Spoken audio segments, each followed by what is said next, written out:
अस्सलाम वालेकुम दोस्तों, इंशाअल्लाह आप लोग खैरियत से होंगे। अल्लाह ताला आपको अपने हिफ्ज़ अमान में रखे। सलमान अजहरी साहब हमारे इस बाबा ढोंगी बाबा के कैसे जवाब दिए, आप प्लीज़ इस वीडियो को लास्ट तक देखिए और शेयर कीजिए, कमेंट कीजिए, सब्सक्राइब कीजिए। ओके, खुदा। भविष्यवाणी तो हम करते नहीं है, हाँ, और ना ही हम वो छोटे दज्जाल की तरह चिट्ठियां निकाल के दिखाते। चिट्ठियां निकालने वाले नहीं, माइंड प्रोग्रामिंग, माइंड रीडिंग कर करके सामने वाले की सब चीजें बताएं। अरे मियाँ, उनसे कहो पहले ये बता दो पाकिस्तान इंडिया से क्या करने वाला है, चाइना क्या करने वाला है। यहाँ ये एक आदमी की चिट्ठी बता रहे हो, पूरा मुल्क जब खतरे में हो तुम्हारी चिट्ठी क्यों नहीं निकलती? अरे सारे हॉस्पिटल बंद कराओ, चिट्ठियों से चलेंगे, सारे सब चिट्ठियों से चले। मैं आपसे कहता हूं, हम चिट्ठियों वाले नहीं। तुम्हारी चिट्ठी झूठी हो सकती है, मदीने के ताजदार का कौल गलत नहीं हो सकता। मैं साल भर के बाद हज के लिए गया था और हज करके जब वापस मैं अपने बाल मुड़ा रहा था, हलक करवा रहा था, तो जो हजाम हमारे बाल मुड़ा रहे थे वो आगे से पीछे से देखा और उसके बाद कहा, आप सलमान अजहरी है ना? मैंने कहा हाँ है। तो सामने खड़े होकर कहा, वो दिन कैसे थे, हम रात भर मक्का में रहकर सोते नहीं थे कि सुबह आपका कौन सा पैगाम आने वाला है, हम देख रहे थे। उसके बाद एक वाकया ये, मैं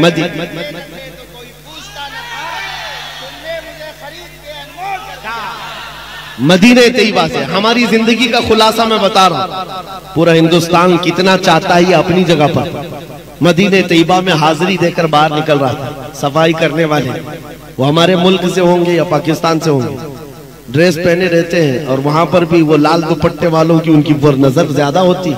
बचते बचाते करीब में आए, जन्नतुल बकी के पास जा रहा था, एक साहब आए, उन्होंने पकड़ कर कहा, मैं आपसे मुसाफा करना चाहता हूँ, हाथ चूमना चाहता हूँ। वहां नहीं कर सकता था, यहाँ तक आ गया आपके पीछे।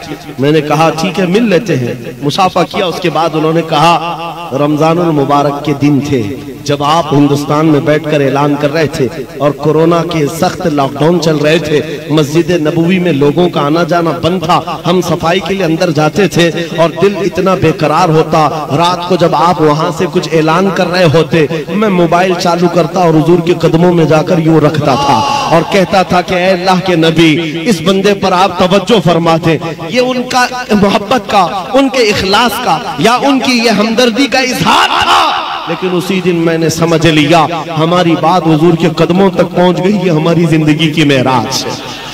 अगर हुजूर पाक सल्लल्लाहु ताला अलैहि वसल्लम तक ये बात पहुंच रही है और पहुंची ना होती तो ये मदद का हाल होता भी नहीं, ये हालात होते भी नहीं। ये उनका करम है, वरना मुझ में तो ऐसी बात नहीं। अज़ीज़ान गिरामी वक़ार, मैं तुम्हें ये बात के लिए सारी चीजें बता रहा हूं। मैं अपनी तारीफ करना या बड़ाई मारने का कायल नहीं हूं, सिर्फ इसीलिए कह रहा हूं, ये कहना भूल जाओ कि मेरे एक से क्या होता है। ये सब भूल जाओ। उलमा के लिए भी हमारे चाहने से क्या होता है? कुछ नहीं। अल्लाह के चाहने से वो तो होता है। रब तबारक व तआला जब चाहे जिसकी आवाज जहां पहुंचाना है वो पहुंचाता है। अरे मियाँ, आप तो इंसान हैं, आप तो हुजूर पाक के आशिक हैं, उम्मत हैं। बगदाद में ततारियों ने जब हमला किया था, पूरे मुसलमानों को ऐसा मजलूम, ऐसा जुल्म किया था कि बेड़ियों में बांध करके बादशाह के सामने लाकर खड़ा किया। और जानते, एक पादरी को ला करके गुस्ताखी कराई जाती थी, हुजूर के शान में गालियां दिलाई जाती थी। एक मुसलमान भी खड़ा होने की ताकत नहीं रखता, सबकी जंजीरें बंधी थी। उन हालात में कौन था जो नबी पाक की इज्जत की दिफा कर रहा था? फतहुल बारी, अल्लामा इब्न हजर अस्कलानी फतहुल बारी के मुसन्निफ, उन्होंने ये वाकया बयान किया है। ततारियों के दरबार में बादशाह का एक कुत्ता था पाला हुआ और सोने की जंजीर से बंधा रहता था। ट्रेंड कुत्ता है, आवारा नहीं, बादशाह का कुत्ता था। पादरी जैसी गुस्ताखी करने लगा, कुत्ता वहीं से भौंकने लगा। लोगों ने कहा, देख तेरी बातें उसे अच्छी नहीं लग रही, भौंक रहा है। पादरी ने कहा, उसे क्या समझ आती है कि मैं क्या कह रहा हूं? फिर वो हुजूर की शान में तौहीन कर रहा था, कुत्ता फिर भौंकने लगा। लोगों ने फिर कहा, नहीं तेरी ही बयान पर भौंक रहा है। उसने कहा, नहीं मेरे बयान पर नहीं भौंक रहा है, वो ऐसी ही है। सिपाहियों ने कहा, वो पागल कुत्ता नहीं, बादशाह का कुत्ता है, यूं ही किसी पे भौंकता नहीं। वही ईसाई पादरी फिर जब हर्जा सराई शुरू किया तीसरी बार, तारीख गवाह है मेरे अजीजों, वो कुत्ता जंजीर तोड़कर निकला और ऐसा निकला निकला कि दम सदन में उस ईसाई पादरी की छाती पर चढ़कर चीर करके टुकड़े कर दिया और उसको दम सदन में खत्म कर दिया। उस कुत्ते की हैबत पूरे दरबार में तारी थी। कोई उसे छूने की हिम्मत नहीं कर रहा था, कोई पकड़ने की हिम्मत नहीं कर रहा था। बादशाह भी खड़ा हो गया, सब खड़े हो गए। और उस वक्त तारीख में मौजूद है, इस वाक़े को देखकर 10,000 ततारियों ने इस्लाम कबूल कर दिया था। 10,000 ततारियों ने इस्लाम कबूल कर लिया। और इसीलिए हम कहते हैं मेरे अजीजों, दिफा करना है, खड़े हो जाओ, कोई मसला नहीं, अल्लाह की मदद आएगी। मुझे बगदाद शरीफ में हमारे पड़ोसी मुल्क के एक साहब है, मौलाना साहब है, उन्होंने कहा था आप इतना बोल रहे हैं, आपके मुल्क में यहाँ के हालात तो हम सुनते रहते हैं, बड़े सख्त हैं, या मॉब लिंचिंग, मारे जाते, सारे ऐसे वैसे हालात हैं, फिर आप कैसे बोलते हैं? हमने उनसे कहा था आपसे ज्यादा हम आजाद हैं अल्हम्दुलिल्लाह। वजह यह है कि हम नबी पाक सल्लल्लाहु ताला अलैहि वसल्लम के वो कुत्ते हैं जिसको आला हजरत ने कहा था, क्यों दबे जिस पे हिमायत का हो पंजा तेरा, क्यों दबे जिस पे हिमायत का हो पंजा तेरा, शेर को खतरे में लाता नहीं कुत्ता तेरा। सगे तैबा सब मुझे कह कर के पुकारे बेदम, यही रखियो मेरी पहचान मदीने वाले। अज़ीज़ान गिरामी वक़ार, मेरी इस तकरीर का खुलासा अगर आपको समझना है तो ये है, अपना तारुफ, अपना इंट्रोडक्शन अब ये मालदारी से, मनसब से और घर बार से, जायदाद से छोड़ दो। फख्र करना है तो हुजूर की निस्बत पर फख्र करो, हुजूर की निस्बत पर, उनकी इज्जत पर फख्र करो। आजार कोई तुमसे ये कहे, और मीडिया में दज्जाली मीडिया बैठ करके जितना भी भोंके कि तुम्हारे हालात बड़े बदतर हो गए। अभी अभी मैं देख रहा था, कांग्रेस का एक बड़ा लीडर है, वो कह रहा था दलित समाज से भी ज्यादा गए गुजरे हैं मुसलमानों के हालात। सही कहते होंगे तुम, एजुकेशन में और बहुत सारी चीजों में वो अपना एनालाइज बताते हैं कि ये बहुत ज्यादा बैकवर्ड है, बहुत ज्यादा टूटे हुए हैं, बिखरे हुए हैं। हमें पता है, ये बार बार हमें बताते हैं, लेकिन उसके बावजूद हमें ये भी पता है कि हमारा नाम तुम्हारे लिए कितना ज्यादा अहमियत रखता है। ये टूटी बिखरी हुई कौम को 24 घंटे तुम्हारा दज्जाली मीडिया भोंक भोंक करके क्यों बताता है? रोटी हमारे नाम से चलती है, दुकान तुम्हारी हमारे नाम से चलती है। बल्कि आज तो हालात ऐसे हैं, इन कीड़ों में से किसी को हीरो बनना है तो हमारा नाम लेना पड़ता है। दीन इस्लाम पर कुछ बोल दे, हुजूर की जात पर कुछ बोल दे तो वो हीरो बनने की कोशिश करता है। अरे जालिमो, तुम अपना कुछ तारुफ कराते अपने ही दीन से, तुम्हें हीरो बनने के लिए भी इस्लाम का सहारा लेना पड़ता है। इस्लाम पर उंगली उठाते हैं तो उनको लगता है कि हम हीरो बन जाएंगे अपनी कौम में।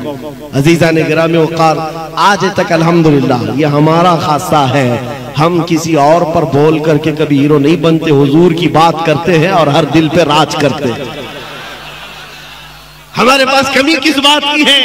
अरे हुजूर के अखलाक और हुजूर का तारुफ और हुजूर की तारीफ करने पर लग जाए तो वक्त का मुजद्दिद भी ये कहता है, हैरान हूं मेरे शाह मैं क्या क्या कहूं तुझे, लेकिन रज़ा ने खत्म सुखन इस पे कर दिया, खालिक का बंदा खल्क का आका कहूं तुझे। क्या कम है हमारे पास बयान करने के लिए?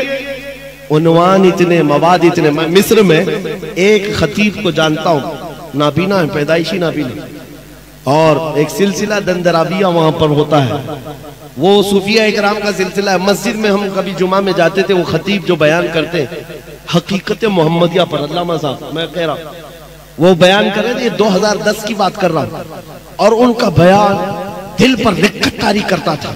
हुजूर की शान में जब बयान करते, मैंने जुमा के बाद उनसे मुसाफा किया और उनसे कहा कि आप इस उन्वान पर कितना बेहतरीन खिताब करते हैं।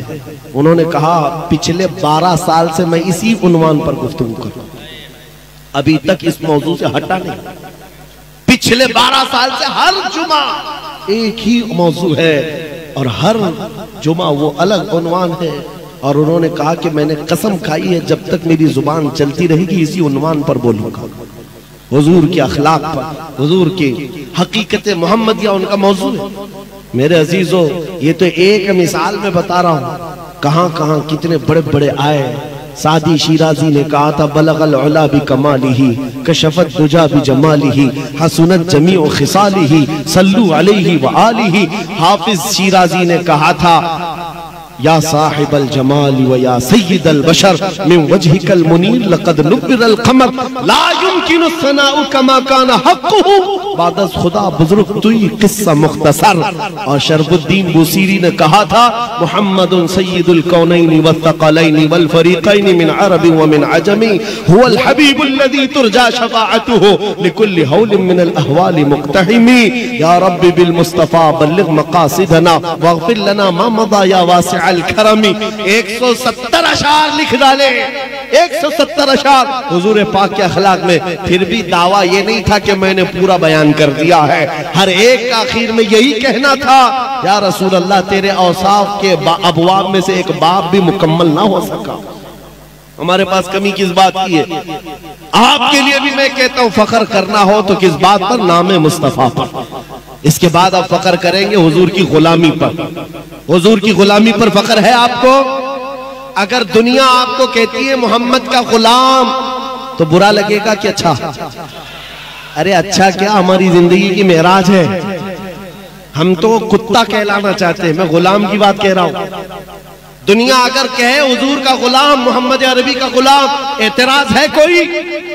नहीं है तो हुजूर का खुल के गुलामी करो ना। फिर गुलाम कहे कोई तो आपको एतराज नहीं, तो आओ खुल के गुलामी करो, छुप करके गुलामी नहीं। इश्क हो तो इजहार भी होना चाहिए, इश्क हो हुजूर से तो इजहार भी होना चाहिए। ये दाढ़ियां चिलाकर, टोपियां छुपाकर, यहूदियों और ईसाइयों के लिबास पहनकर, ये कौन सी गुलामी की बात है?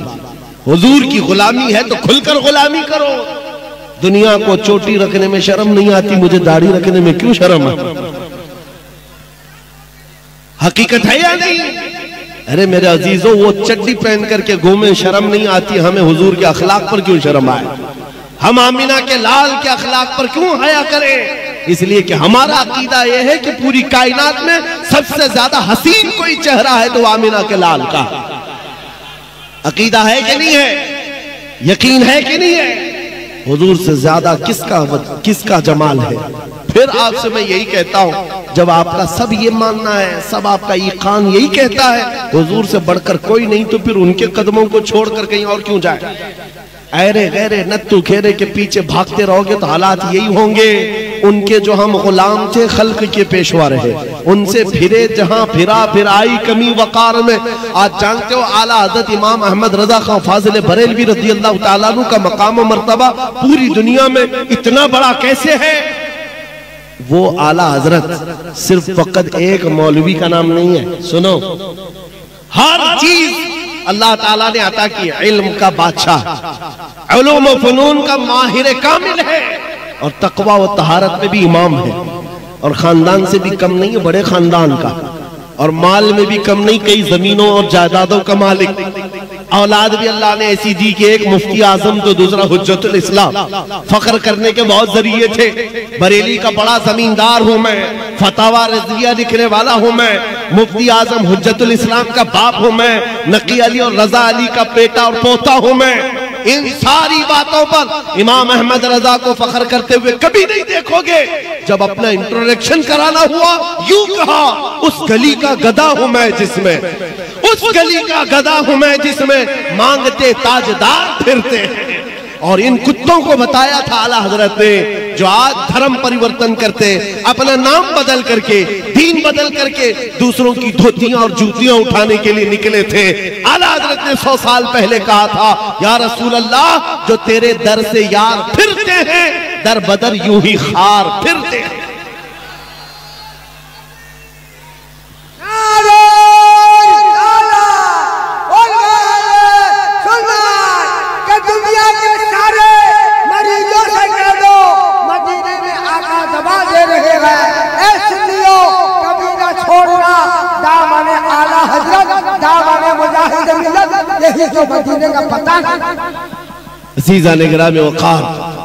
मैं आखिरी चंद बातें आपके सामने रखता हूं। उड़ीसा के हालात नहीं बल्कि पूरे हिंदुस्तान बल्कि पूरी दुनिया के हालात भी जैसे, आपको इस बात का मैंने यकीन दिला दिया। आप परवाने हो कि नहीं हो?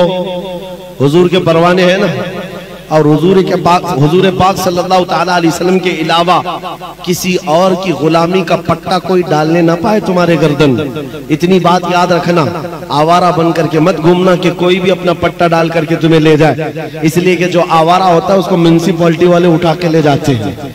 हाँ, और जो पट्टे वाला होता है उसको आला हजरत कहते हैं इस निशानी के जो सग है नहीं मारे जाते, हश्र तक मेरे गले में रहे पट्टा तेरा।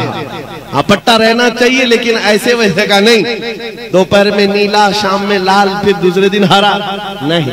एक पट्टा पड़ा है, किसी की जय विजय क्यों पुकारे, क्या गरज हमको, हमें काफी है सैयद अपना नारा, या रसूल अल्लाह हमें काफी है सैयद अपना नारा।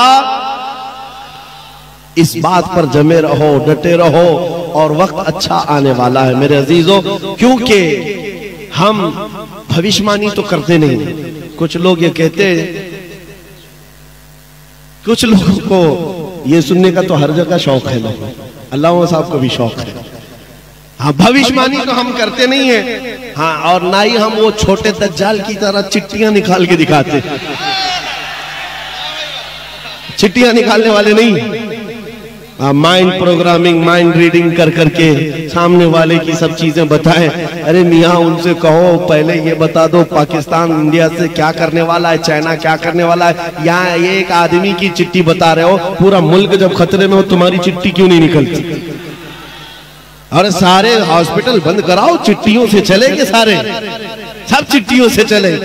मैं आपसे कहता हूं हम चिट्ठियों वाले नहीं। तुम्हारी चिट्ठी झूठी हो सकती है, मदीने के ताजदार का कौल गलत नहीं हो सकता, मेरे आका का फरमान गलत नहीं हो सकता। जमीन टल सकती है, आसमान टल सकता है, मुस्तफा का कौल और फरमान कभी नहीं टल सकता। सुनो, मेरे आका ने फरमाया उस वक्त तक कयामत नहीं आएगी जब तक हर घर से ला इलाहा इल्लल्लाह की आवाज ना आए।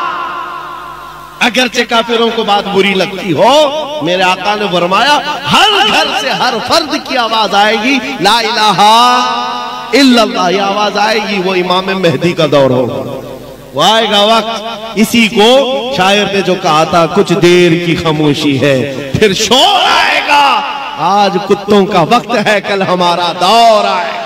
लब्बैक या रसूल अल्लाह, लब्बैक या रसूल अल्लाह, लब्बैक या रसूल अल्लाह।